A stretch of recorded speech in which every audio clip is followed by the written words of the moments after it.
Every year in autumn, my mom, brother, and I drive 2 hours to a small city. We stay for the weekend and always stay at the same hotel.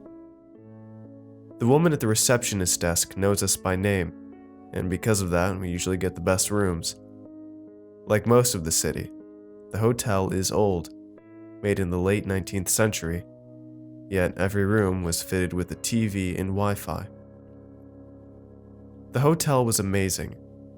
If we didn't go out to the main part of the city each day, there was still so much to do. The hotel was still a bit away from the city. You wouldn't find it unless you were looking for it.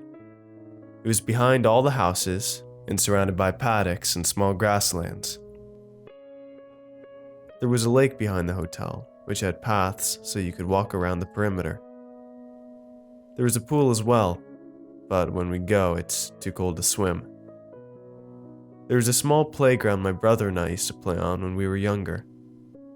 There was even a bike shed to ride bikes, and a games room with a pool table and a TV that plays the same episodes of SpongeBob over and over again. It's best, I say, that my brother and I look forward to going here every year. There was always one thing that baffled me, though. The curfew our hotel has. There is a sign at the receptionist desk. Every night between 1 a.m. and 5 a.m., no one is allowed to leave their rooms. Younger me just accepted it. After all, who wants to leave their warm, cozy room in the middle of the night into the dark, scary corridors? However, now that I'm 17, it makes me question things. Through the years, I've been to many hotels. None of them have the same curfew. Even the front desk was unavailable through the phone. When I ask the receptionist, she just nods and smiles, repeating the sign before talking about other things with Mom.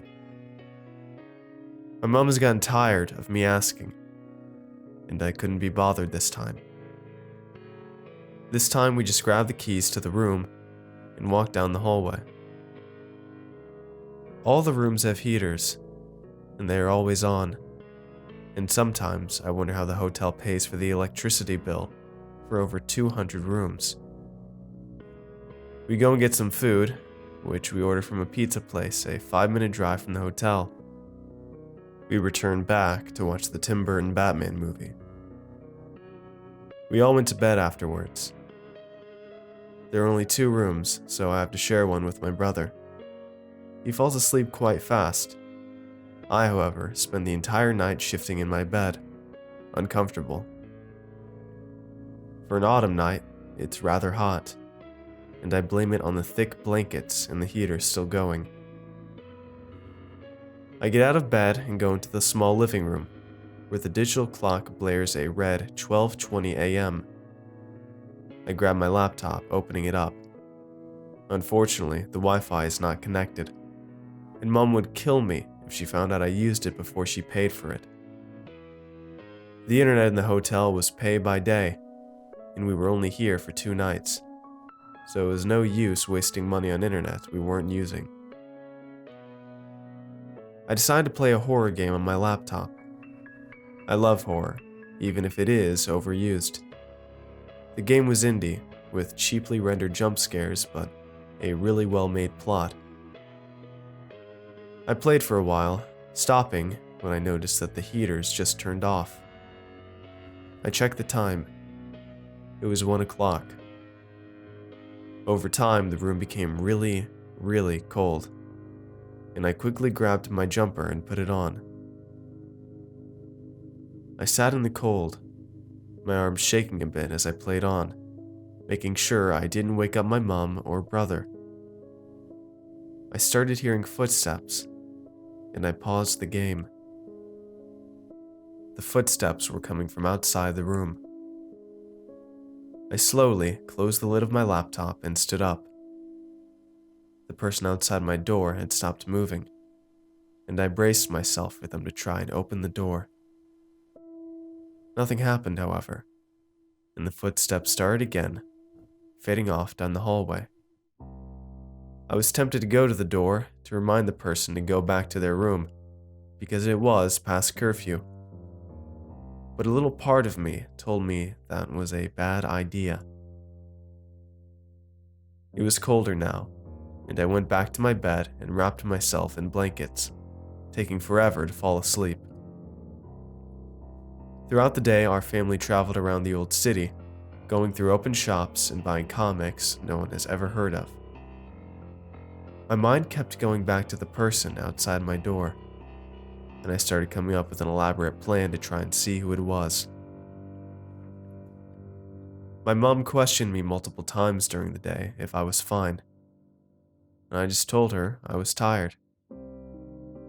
That night, I stayed up, everyone else going to bed, yet I stayed on my laptop.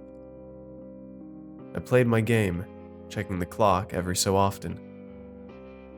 When the heaters finally turned off, I slowly closed the lid and stood up, stretching. I grabbed my phone, turning on the camera and pressed record. I then grabbed my water bottle. It wasn't your typical plastic throwaway one.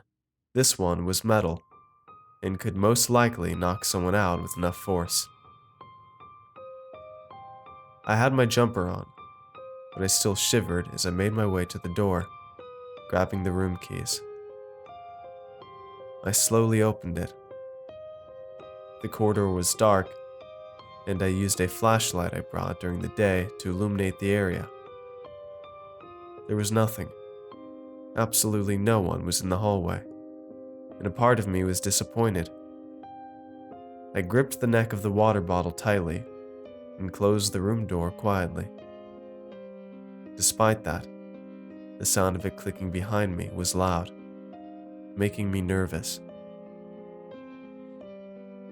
I slowly walked down the hallway, using my flashlight towards every crevice and other hallways that branched off to my one.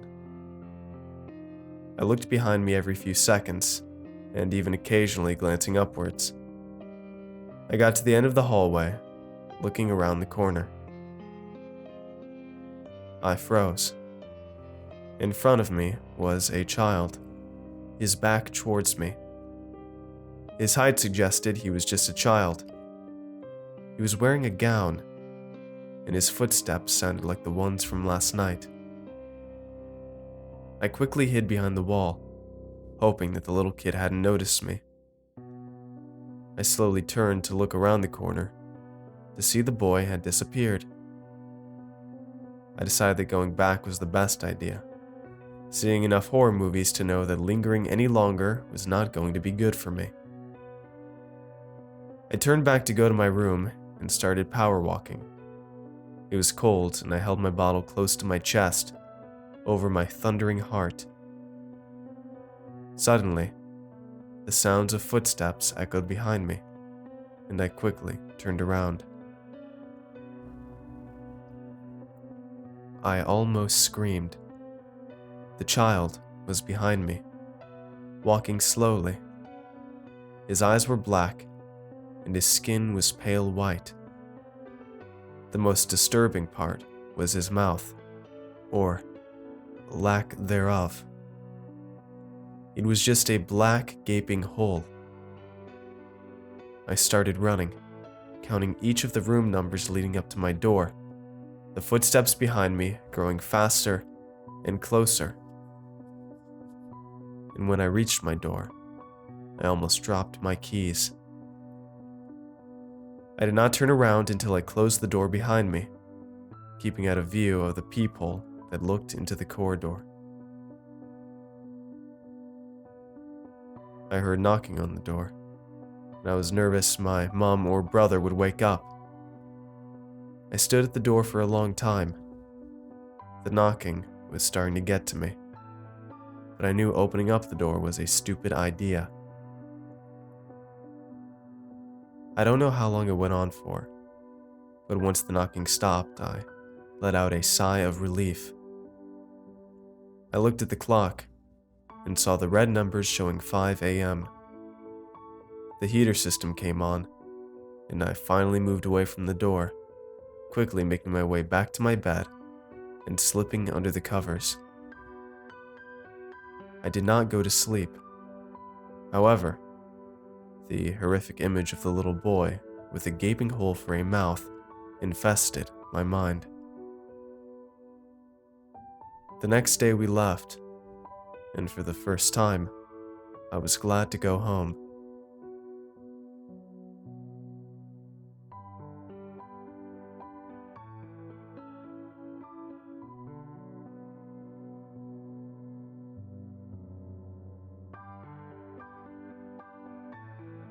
Hey everyone, I hope you enjoyed today's video. If you want to see more, let me know in the comments below, and tell me what you thought of this narration. Make sure to follow me on Twitter for updates, and if you'd like to get early videos, shoutouts, and much more, I'd appreciate it if you check out my Patreon page. It's a place where you can help support my channel while getting awesome rewards in the process, and every pledge helps out a ton, no matter the size. So if you'd like to see all the rewards I offer and consider becoming a patron, it'd mean a ton to me if you'd click the link in the description and just check it out. And don't forget to show some love to the amazingly talented authors who make these narrations possible. Have a good night, everybody. Cheers.